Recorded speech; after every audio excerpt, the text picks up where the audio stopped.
오늘 하나님께서 우리에게 주신 말씀은 출애굽기 16장 1절에서 9절, 출애굽기 16장 1절에서 9절까지의 말씀입니다. 제가 받들어 읽겠습니다. 하나님의 말씀을 경청하십시오. 이스라엘 자손의 온 회중이 엘림에서 떠나 엘림과 시내산 사이에 있는 신광야에 이르니 애굽에서 나온 후 둘째 달 15일이라.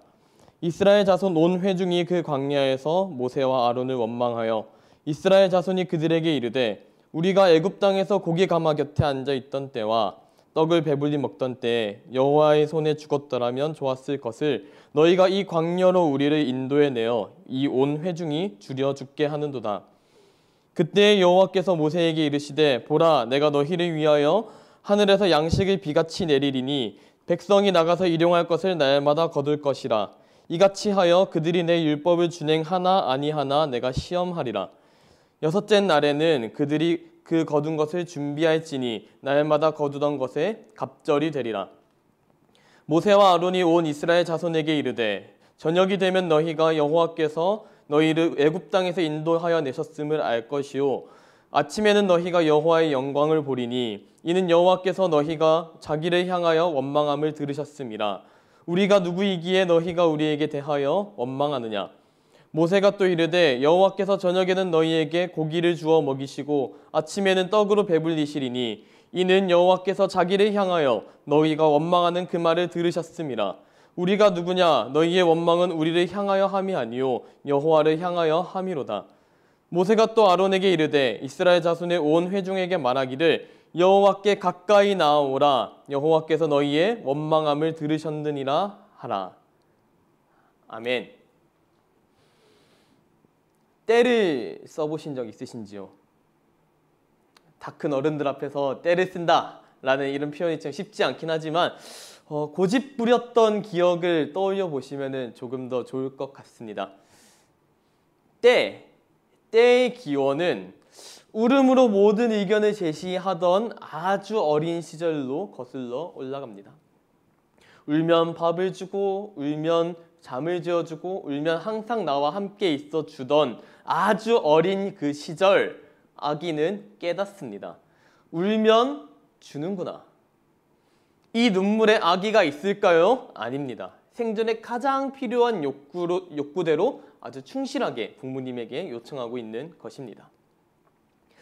그러다가 언어를 좀 배우기 시작하고 좋아하는 것, 싫어하는 것에 대한 이런 것들이 구분이 분명하게 생기기 시작하면 이 눈물의 의미가 좀 바뀌기 시작합니다. 저거 사줘, 안 사줘? 아! 열심히 울기도 하고요. 울었는데 안 사준다. 안 사주네? 나 이렇게 눈물 많이 흘렸는데 더 격렬하게 울죠. 으앙엉엉엉엉. 막 바닥에 뒹굴뒹굴 구르면서 막 울어요. 이 소유욕이란 게 이렇게 무서운 겁니다. 이 아이에게도 악이란 게 있을까요? 부모님 지갑 사정을 고려해 주지 않는 아주 나쁜 아이, 나쁜 녀석이니까 자 이제 이 녀석을 포기합시다. 이제 키우는 거 포기를 해야겠어. 이 나쁜 녀석이라고 얘기를 해야 할까요? 아니죠.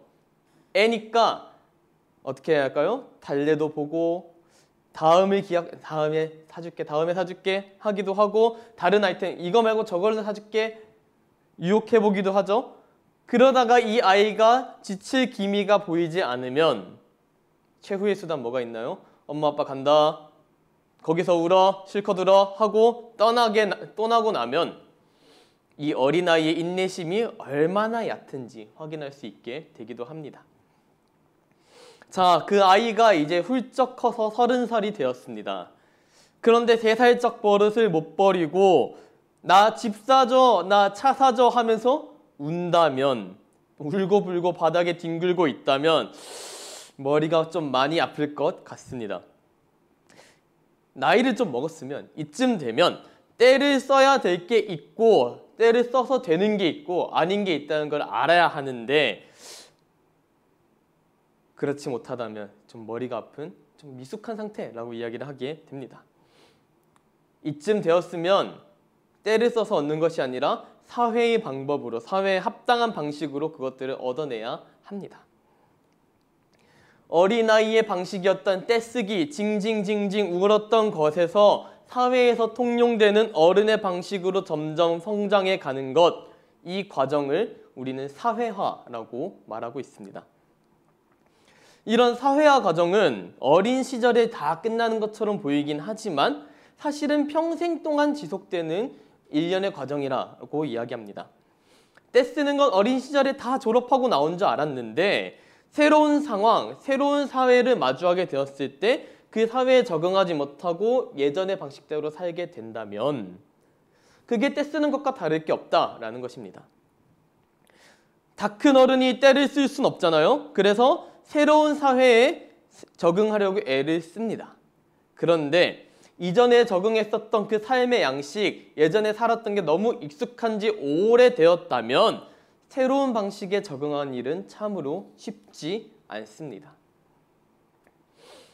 오늘 본문에 나오는 이스라엘 백성들이 딱 이런 상황입니다. 다 큰 어른들이 미드어깨실이 무슨 소리를 하고 있나요? 애굽 땅에서 고기 먹고 떡 먹고 하던 시절을 그리워하고 있습니다. 한심해 보이지 않으시나요? 야, 이 사람들이 불과 2장 전에는 홍해를 건너는 것을 경험했던 사람들입니다. 홍해를 건너면서 여호와 모세를 믿기 시작했다, 믿음이 시작된 사람들이다 라고 기록되어 있습니다.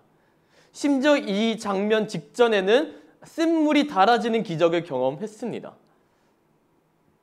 심지어는 이 사람들은 아침 저녁으로 구름 기둥과 불 기둥이 갈 길을 매일같이 인도해주는, 매일같이 하나님의 인도와 임재하심을 경험하는 사람들이었는데도 이런 소리나 하고 있습니다. 떡 더 주세요. 고기 먹고 싶어요. 우리 배고파 죽을 것 같아요. 참 이런 이스라엘 백성들의 이런 원망하는 모습을 보면 믿음이 참 얕다라는 생각을 하게 됩니다. 그러나 이스라엘 백성들 입장에서 제가 조금만 대변해 보도록 하겠습니다. 이스라엘 백성들 입장에서 할 말이 많겠죠. 일단 애굽에서 몇 년 살았나요? 이 사람들 430년을 살았다고 기록되어 있습니다. 비록 종으로 살아서 고통스럽긴 했지만 그래도 살 수 있는 곳이었습니다. 굶을 걱정할 필요 없었고 누구에게 맞아 죽을 걱정을 할 장소는 아니었다는 것이죠. 이스라엘 백성들이 원망했던 것들 잘 살펴보면 너무 타당합니다. 생존에 직결되는 문제였기 때문입니다. 출애굽을 하자마자 병사들에게 쫓깁니다. 한번 크게 쫓겨요. 쫓겨나와 보니까는 이제 죽을 것 같다. 진짜 죽음의 위기에서 딱 벗어나고 나니까는 가장 먼저 들어온 것, 우리 마실 물이 없네요. 쫓겨나와 보니 물 한 방울 없는 광야인 거예요. 목말라 죽겠는데 원망이 안 나올 수 있나요? 원망 나올 수밖에 없습니다. 출애굽을 하면서 은, 금, 폐물 이런 것들을 애굽 사람들에게 받아서 챙겨왔는데 가장 중요한 양식은 못 챙겼다라고 기록되어 있습니다. 굳이 진짜 챙겨왔다고 하는 게 무교병 반죽, 진짜 아무것도 안 들어간, 아무 맛도 안 나는 그 밀가루 덩어리, 요거를 챙겨왔다고 기록되어 있어요. 맛없는 텁텁한 밀가루 덩어리만 70일 동안 먹었다고 하면 불만이 안 나오는 게 이상하다는 겁니다. 그래서 백성들은 하나님에게 딜을 겁니다. 어떤 거래를 하느냐? 자기들을 애굽에서부터 나오게 했던 그 방법을 사용한 거죠. 애기들이 울면 부모님께서 원하는 것을 주듯이 원망하면 부르짖으면 하나님께서 우리에게 원하는 것을 주셨다라는 이 기억에 의지해서 이 사람들은 원망했을 것 같습니다. 그리고 이 방법은 크게 적중했습니다. 하나님께서는 고통에 몸부리치는 사람들을 그냥 두고 보지 않으시기 때문입니다. 하나님께서는 고통에 몸부리치는 사람들의 신음과 부르짖음을 들으시고 그 들으신 것을 또 들어주십니다. 다 들어주는데 계속해서 이렇게 원망을 하면 한 번쯤 화내실 법도 하거든요. 근데 오늘까지 본문을 보면은 화내셨다는 얘기가 한 번도 등장하지 않습니다. 그리고 그들이 원망했던 것, 가장 필요로 했던 것들을 그냥 주십니다. 딱 하나의 조건을 걸고서요. 어떤 조건이죠? 율법을 지키나 안 지키나 시험거리를 함께 주시면서 이 제안을 허락하십니다. 우리 하나님, 이스라엘 백성들 버릇 나빠지게 왜 그러셨을까요? 하나님께서 이스라엘 백성들을 애굽에서 나올 수 있도록 만드신 이유를 다시 한번 살펴보면서 그 이유를 찾아갔으면 좋겠습니다. 출애굽기 8장 1절입니다. 여호와께서 모세에게 이르시되 너는 바로에게 가서 그에게 이르기를 여호와의 말씀에 내 백성을 보내라. 그들이 나를 섬길 것이니라. 하나님께서는 분명히 이스라엘 백성들의 원망과 신음소리를 들으셨습니다. 부르짖음을 들으셨어요. 그리고 그들을 애굽에서 이끌어 내셨습니다. 여기까지는 이스라엘 백성들이 요청했던 것과 아주 딱 맞아 떨어집니다. 그런데 이스라엘 백성들이 놓치고 있는 점 하나가 발견됩니다. 뭘까요? 하나님께서 이스라엘 백성을 애굽 땅에서 건져내신 이유는 이스라엘 백성이 하나님을 예배하는 백성이 되길 원하셨기 때문입니다. 다시 한번 말씀드립니다. 하나님께서는 이스라엘 백성을 애굽에서 꺼내신 이유가 나를 섬기기 위함이라고 기록해 놓으셨습니다. 이스라엘 백성이 하나님을 예배하는 백성이 되기 위해서 애굽에서 건지셨다는 겁니다. 그런데 이 이스라엘 백성들이 처해 있던 삶의 상황들이 어땠습니까? 430년 동안 애굽에서 종살이 하던 사람들입니다. 430년 동안 살았던 그 삶의 양식들이 쉽게 벗어질까요? 그렇지 않습니다. 애굽의 생활과 법도가 쉽게 사라질까요? 그렇지 않습니다. 몸은 애굽에서 나왔지만 이 백성들의 삶은 여전히 애굽에서의 삶을 생각하고 있습니다. 애굽에서는 더 편했는데, 애굽에서는 조금 더 누릴 것들이 많았는데를 생각하고 있다는 겁니다. 여전히 자유롭지 못한 삶을 살아가고 있는 거죠. 그래서 지난 삶의 방식이었던 그 원망을 하나님께서는 이해해 주셨습니다. 하나님의 백성으로 살아갈 수 있도록 대신에 새 약속, 새 방법인 율법도 함께 주셨던 겁니다. 애굽의 법도, 애굽의 길에서 벗어나 하나님의 법도, 하나님의 길로 들어오도록 하는 것, 그것이 바로 하나님께서 이스라엘 백성에게 주셨던 율법의 내용이었던 것이었습니다. 애굽에서 벗어났으나 애굽의 법도에 여전히 매여 있는 이 이스라엘 백성들의 모습, 낯설지 않은 것 같습니다. 우리 삶의 모습도 사실은 비슷해 보입니다.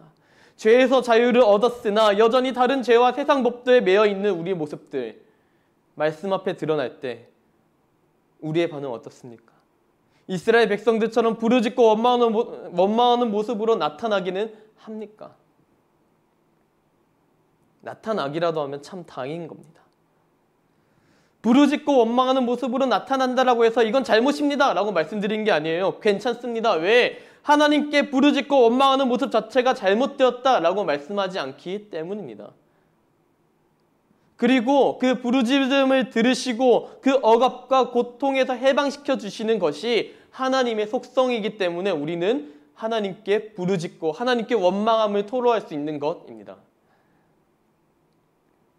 그러나 우리가 그 중에서도 반드시 기억해야 할 것은 하나님께서 이스라엘 백성을 해방시켜 주신 그 까닭이 하나님을 예배하는 백성으로 삼기 위함이었다는 것입니다. 그와 마찬가지로 우리가 죄에서 자유를 받는 것도, 죄에서 자유를 얻는 것도 하나님을 예배하는 백성으로, 하나님 나라를 제대로 살아가는 백성으로 자라가기 위함이라는 것을 여러분들 우리는 기억해야 할 것입니다. 이스라엘 백성에게는 하나님을 예배하는 백성, 율법을 지켜야 하는 이 백성에 대한 의무가 되게 무겁고 어려웠던 것처럼 보입니다. 그렇게 살아가기도 했고요. 그러나 우리는 좀 상황이 낫죠?